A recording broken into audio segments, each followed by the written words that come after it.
Halo guys, kita dari kelompok Sunflower. Kali ini kita mau nge-review Entre. Di sini ada Hildan, di sini ada teman gue namanya Pawana. Terus ada lagi Freddy. Oke, ikuti kita ya. Halo Kak, saya ingin menanyakan tentang bisnis yang Kakak jalankan. Untuk pertama, apa sih bisnis yang Kakak jalankan ini? Kalau kita ini interaktif poster, jadi kita pakai foto yang bisa pakai AR jadi sambil videonya. Apa aja sih produk-produk yang dijualnya Kak? Kalau kita ini ada poster, itu bisa kita free standingnya, kita free stiker juga gitu. Apa fungsi dan nilai produk yang Kakak jual ini? Fungsinya sih kita bisa nampilin video ya di foto gitu. Bisa juga untuk kado gitu ya? Untuk kado bisa ya? Iya untuk kado, memang tujuan kita sih membuat kado gitu. Bagaimana cara Kakak membuat produknya Kak? Dan apa aja yang diperlukan alat-alatnya? Kalau untuk produknya yang pertama kan kita butuh kayunya ini ya. Yang kedua kita cetak nih print gambarnya, terus kita harus beli yang standingnya juga, terus stikernya gitu. Apakah bisnisnya ada kerjasama Kak? Kalau kerjasama sih kalau sekarang belum ya, tapi kalau kedepannya kita sih pasti bakal kerjasama sama tempat printing ya. Gitu. Bagaimana strateginya Kak biar bisnisnya tuh berkembang? Kalau strateginya sih pasti kita fokus ke nilai kita ya, yaitu pakai AR.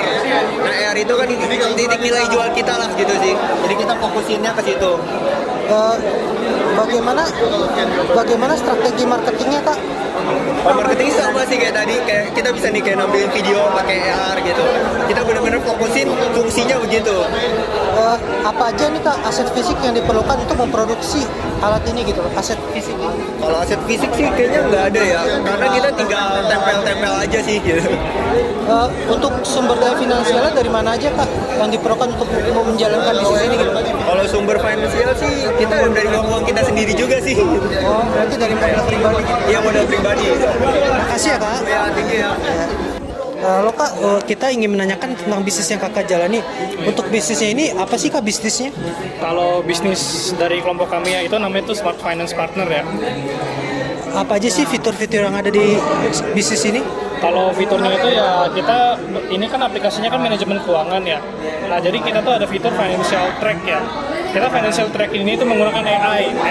AI-nya ini tuh berguna untuk mengetrack kita tuh pengeluarannya ada di mana aja sih gitu loh. Misalkan kayak aku nih, aku misalkan sering beli makan atau sering beli baju nih. Nah itu ntar AI-nya bakal tahu ternyata pengeluaran aku nih lebih banyak kan di makanan atau di beli pakaian gitu. Untuk apa sih yang mendorong Kakak untuk membuat bisnis ini gitu? Sebenarnya sih dari masalah yang aku hadapin sendiri ya gitu loh. Jadi kan ya aku masih mahasiswa nih kan ya. Nah jadi karena masih mahasiswa itu aku kesulitan banget untuk manajemen keuangan ya. Aku tuh suka boros gitu lah kan. Nah jadi tuh aku ngide gimana caranya bikin sebuah aplikasi yang bisa mengatur pengeluaran kita dengan metode bantuan AI gitu loh. Jadi bisa nge-track pengeluaran aku di mana aja, habis itu merekomendasikan cara menabungnya gitu loh untuk mencapai financial goals dari aku. Misalkan kalau aku misalnya mau beli tiket konser atau ke luar negeri gitu misalkan kayak gitu sih. Apa aja sih fix dan variabel cost dalam menjalankan bisnis ini Kak? Kalau fixnya itu ya ini ya apa orang-orangnya ya gitu lah, karyawan tim aku sendiri ya itu fixnya gitu loh. Terus kalau untuk variabelnya sih paling kayak laptop dan semacamnya sih gitu loh. Apa hal-hal yang membuat sulit pembuatan bisnis ini? Apa aja hal-hal yang sulit dalam bisnis ini Kak? Sejauh ini ya yang sulitnya itu menurut aku untuk bikin bisnis itu sih kerjasama dalam timnya, karena aku di sini tuh kerjasama dengan orang-orang yang beda lah gitu dari segala pemikirannya gitu loh. Jadi aku tuh mesti kerjasama nyatuin mereka gitu loh, kerjasama. Apa hal-hal yang membuat aplikasi ini unggul dibandingkan dengan aplikasi lainnya Kak? Salah satunya sih ya kita pakai AI gitu ya kalau dari aplikasi lainnya ya, soalnya dari yang riset yang udah tim aku lakuin itu nggak ada aplikasi yang manajemen keuangan yang menggunakan AI gitu.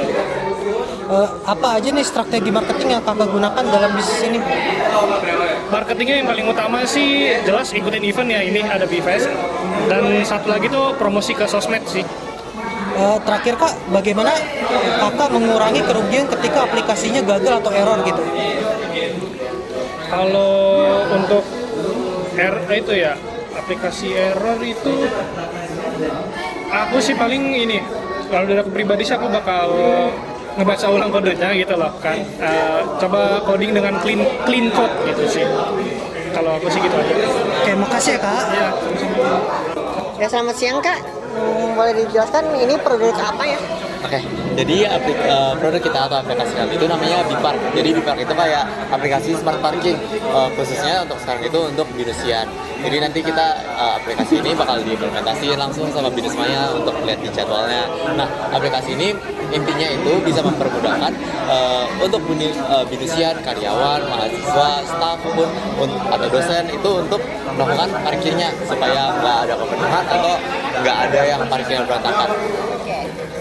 Apa saja fitur-fitur yang ada dalam aplikasi ini? Oke, paling fitur pertama itu yang kita itu kayak Park Analytica. Analytica itu sebagai contohnya di jam 1, jam 2, jam 3, jam 4 itu bakal dianalisis kayak parkirnya biasanya slotnya rame atau sepi. Nah, terus salah satu fiturnya lagi itu juga kita implementasi dengan jadwalnya. Contohnya kalau kakak punya jadwal di jam 9.20, nanti dari Park Analytica-nya itu kita bakal kasih rekomendasi kayak, oh kita suggest kakak datang jam 8.55 untuk mendapatkan parkirnya dan seterusnya. Terus salah satu fiturnya lagi itu juga kita implementasi dengan EV charging. Jadi kalau misalnya mereka cas nanti udah diimplementasi sama aplikasi kami. Terus kalau nanti pembayarannya juga udah di aplikasi kami. Terus kalau misalnya udah penuh tapi mereka masih colok ke mobilnya, itu kan kayak nge-hogging sama ngerugiin customer atau pengguna EV lainnya.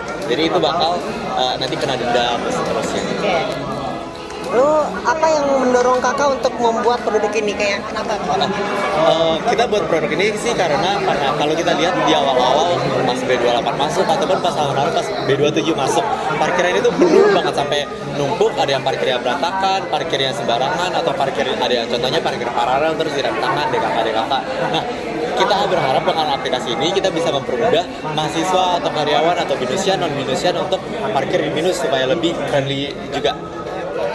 Lalu apa saja fix dan variable cost dalam menjalankan produk ini? Fix variable costnya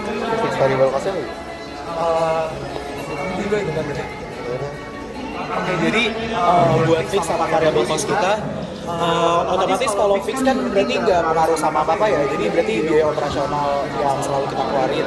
Tapi kalau variable cost kan berarti sesuai dengan penggunaan. Kalau misalnya kita, karena kita aplikasi basicnya, berarti kalau variabelnya lebih ke database sih. Kalau misalkan emang setiap bulannya akan ada kenaikan dari pengguna, otomatis cost yang kita keluarin untuk penyewaan database itu akan terus meningkat. Terus juga kalau misalkan fix variabel, mungkin kayak biaya maintenance untuk sensor-sensor kita dan juga maintenance aplikasi itu udah pasti setiap bulan atau setiap minggu itu akan ada biaya maintenance tersendiri, karena itu harus dilakuin kan, mau penggunaannya lebih banyak atau penggunaan lagi dikit harus tetap di maintenance gitu. Lebih itu sih untuk perusahaan. Apa hal-hal yang membuat sulit dalam pembuatan aplikasi ini, kayak yang bikin susah gitu? Pembuatan sulit, ya kan kita ini khususnya untuk kayak Binusian. Karena kalau kita pengen realisasikan aplikasi ini, ya kita harus convince Binus atau membuat nge-propose Binus untuk menggunakan aplikasi ini supaya disebar ke mahasiswa-mahasiswa lain. Mungkin yang aku bisa pikirin sekarang yang paling susah bakal yang gitu sih. Oke. Lalu apa hal-hal yang membuat aplikasi ini lebih unggul dibanding aplikasi mirip yang ini gitu? Nah, jadi kan tadi aku udah jelasin juga kalau misalnya aplikasi kita bakal diintegrasi sama Binus-maya langsung untuk jadwal-jadwalnya. Kalau aku lihat di aplikasi lain itu kan kayak di mall-mall kayak Parki atau gimana itu untuk pesen parkir doang. Nah kalau ini kita mempermudahin para mahasiswa, kalau misalnya mereka emang ada jadwal, kita udah sediain atau udah sediain fasilitasi tempat parkir mereka. Kalau mereka nggak ada jadwal, mereka bisa pakai di parkir tempat yang publik yang di selain untuk yang sudah di reserve. Oke. Apa strategi yang marketing yang digunakan untuk aplikasi ini? Nah, paling strateginya tentunya untuk supaya ini bisa dipromosiin pas awal-awal masuk Binus, awal-awal mahasiswa baru masuk Binus itu kita udah kayak promosiin kalau kita ada aplikasi ini untuk mempermudah mereka supaya ya parkir supaya gitu. Yang terakhir, bagaimana kakak dapat mengurangi kerugian kalau aplikasinya error atau bermasalah gitu? Seharusnya dari awal udah harus dicegah sih, dari maintenance, penjagaan database, maintenance software dan seterusnya. Kayak kita harus terus update kalau misalnya ada feedback dari user atau gimana, kita harus tentunya implementasiin. Tapi bukan berarti kayak semua komen atau gitu kita harus implementasikan, tapi kita harus sortir juga kayak komen apa sih yang relevan atau emang hal spesifik apa yang bisa kita implementasikan. Ya itu semua, makasih ya kak udah ya. Thank you. Halo Kak, selamat siang. Di sini aku izin mau tanya-tanya boleh Kak? Boleh. Aku mau nanya dong Kak, di sini Kakak tuh produk apa ya Kak? Produk kami buat ini itu adalah produk aplikasi kantin gitu berbasis web. Apa kantin? Ya, Oh. jadi aplikasi kantin untuk memesan order. Terus dari aplikasi yang Kakak buat ini fitur-fiturnya apa gitu Kak? Fitur-fitur utama? Dari fitur-fitur utama aplikasi kami itu dari rekomendasi, ada order-ordernya juga, ada kupon dan bazar juga. Oh, berarti banyak lah kayak Kak Ya, fitur dari banyak. di sini. Terus apa aja nih Kak yang mendorong untuk membuat produk ini? Apa aja nih yang bisa mendorong untuk membuat produk ini? Dari ini, jadi ke tujuan utama kami membuat aplikasi ini ya. Jadi tujuan kami itu membuat aplikasi ini karena biasanya kan ente pernah kan ke kantin nih, Iya. agak ngantri gitu. Iya, Nah, kami membuat aplikasi ini biar nggak ngantri gitu. Oh, berarti biar mengurangi Mengurangi antrian. Terus terus ada lagi nih Kak, apa nih fix dari variabel cost yang dapat menjalankan produk ini biar lebih maju? Kalau pendapatan ya, secara fix, paling kalau pendapatan secara fix kami komisi gitu. Jadi kita, misalnya ente tahu kan, GoFood nih, Iya. ada harga normal makan misalnya 20.000, kami tambah misalnya 5.000. Nah itu pendapatan kami dari komisi itu. Kalau dari subscription juga, abang tahu GoFood Plus? Nah itu juga. Berarti dia dari hasil bagi hasil gitu lah ya. Ya, Terus apa hal yang membuat sulit dalam pembuatan aplikasi ini? Yang membuat sulit dari pembuatan? paling agak lumayan banyak ya. Mungkin kan kamu masih baru buat kayak lampiran awal seperti ini. Paling dari developmentnya sih susah karena perlu database juga kan, buat login, ngatur order, sana iya. gitu kan, itu database tuh ya itu. Terus kalau apa nih hal yang membuat aplikasi ini lebih unggul dibandingkan dari aplikasi yang lain-lainnya? Mungkin kalau dari saya cek pasar ya, itu di Binus ini cuma ada sih aplikasi Binus Kantin, cuman dia belum dipakai. Oh, jadi ini pengen gimana caranya biar bisa dipakai buat semua mahasiswa lah ya? Ya, jadi untuk jangka pendek ya kami buatnya untuk sekedar dari Binus saja. Oh. Tapi ntar bisa dari sekolahan, dari tempat kerja. Terus apa nih Kak strategi marketing yang bakal digunakan oleh kakak dan kelompok untuk aplikasi ini? Untuk ininya paling dari advertisement gitu-gitu, iklan, Instagram gitu. Ini Kak, satu lagi terakhir, bagaimana Anda dapat mengurangi kerugian ketika aplikasi gagal atau error? Apa? Cara mengurangi kerugian ketika aplikasi itu error atau gagal digunakan? Paling dari maintenance saja sih. Jadi dari secara berkala kita mengecek aplikasi ada bug atau gimana, kita melakukan maintenance berkala dan update berkala. Oh, udah itu mungkin aja kali ya Kak. Thank you ya Kak. Ya. Siang Kak. Di sini aku mau nanya-nanya nih Kak. Kira-kira Kakak di sini jualan apa aja Kak? Jadi gue tuh jual produk suikau. Suikau itu sejenis dimsum yang pakai kulit pangsit, dalamnya itu udang, sayuran sama ayam. Oh, dari produk kakak ini kira-kira ada beberapa varian ya? Jadi produk kita tuh ada 3 varian, yaitu original, itu pakai chili oil, spicy mayo, sama keju. Oh, ada variatif berarti ya kak. Terus ada fungsi dan nilai produk dari yang kakak jual ini apa nih kak? Oke, jadi pembedanya itu suikau tuh unik, belum ada yang belum banyak lah. Oh, Lo iya. aja nggak tahu kan? Iya. Nah, belum banyak. Jadi kita jual suikau. Terus kita modifikasi juga, jadi pakai keju, spicy mayo. Terus dari yang kakak jual ini cara pembuatannya itu secara singkatnya gimana sih kak?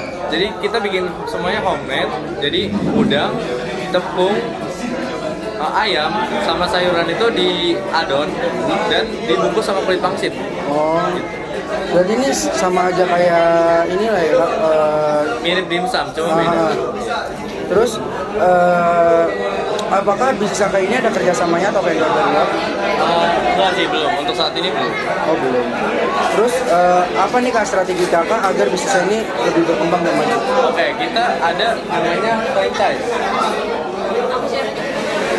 Kita ada bikin paket franchise juga. Udah semua keuangan, proyeksi keuangan kita udah lengkap. Gitu. Supaya bisnisnya bisa berkembang. Oh berarti kakak ada franchise juga? Ada franchise. Terus cara target marketingnya kakak sendiri tuh gimana nih untuk produk Oke, kakak? jadi target market kita tuh ke mahasiswa sama sekolah-sekolah sih. Karena kan orang-orang yang suka ngemil lah. Oh iya. Terus juga masih termasuk harga kantong pelajar lah? Iya. Terus yang terakhir nih Kak, apa nih sumber daya dari finansial kakak untuk mau mulai usaha ini? Sumber daya apa tuh? Finansialnya, keuangannya. Sumber keuangannya kakak nih untuk buka usaha ini tuh dari apa? Finansial kita Maksudnya kakak tuh pakai dana pribadi atau oke, investasi? dana pribadi. Masih dana pribadi. Oh, mungkin itu aja kali ya Kak. Terima kasih Kak. Oke, makasih.